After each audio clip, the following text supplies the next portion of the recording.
उस रात जब चुड़ैल और उसका बच्चा जिंदा दफन कर दिए गए। चलिए देखते हैं क्या हुआ। गांव से दूर एक पुराना सूखा हुआ बरगद का पेड़ था जिसके नीचे कभी किसी का जाना मना था।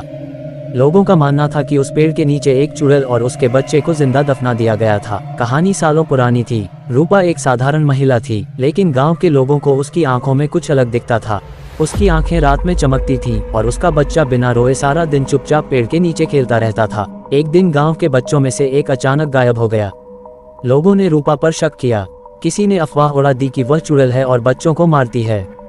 उन्मादी भीड़ ने उसके घर पर धावा बोला। उसके बच्चे को उसके सीने से छीन लिया और दोनों को उसी बरगद के पेड़ के नीचे ले गए। कहते हैं वो बच्चा लगातार चीख रहा था, माँ मुझे मत छोड़ो, मुझे जिंदा मत दफनाओ। रूपा चिल्लाई, गिड़गिड़ाई, लेकिन किसी को दया नहीं आई। उन्हें जिंदा ही उस पेड़ के नीचे दफना दिया गया। उस दिन से वह बरगद का पेड़ श्रापित हो गया। 20 साल बाद रीना, एक युवा लड़की, अपने कॉलेज के प्रोजेक्ट के लिए लोक कथाओं पर रिसर्च कर रही थी। उसे इस बरगद वाले किस्से की जानकारी मिली और वह उस जगह पर जा पहुंची। शाम ढल रही थी। उसने पेड़ की तस्वीरें ली और ध्यान से जमीन को देखा।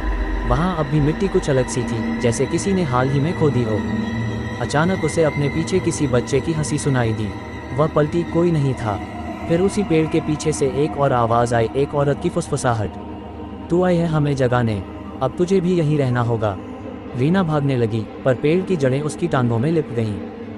अगली सुबह गांव के कुछ लोग पेड़ के पास से गुजरे तो देखा कि मिट्टी ताज़ा खुदी हुई थी और उसमें से रीना की कैमरा और एक छोटी बच्ची की हंसी रिकॉर्डिंग बाहर पड़ी थी।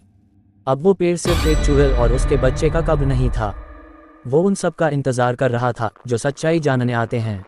आज भी लोग कहते हैं कि रूपा की आत्मा उस गांव में भटक रही है और हर अमावस्या को वो किसी को अपने साथ ले जाती है।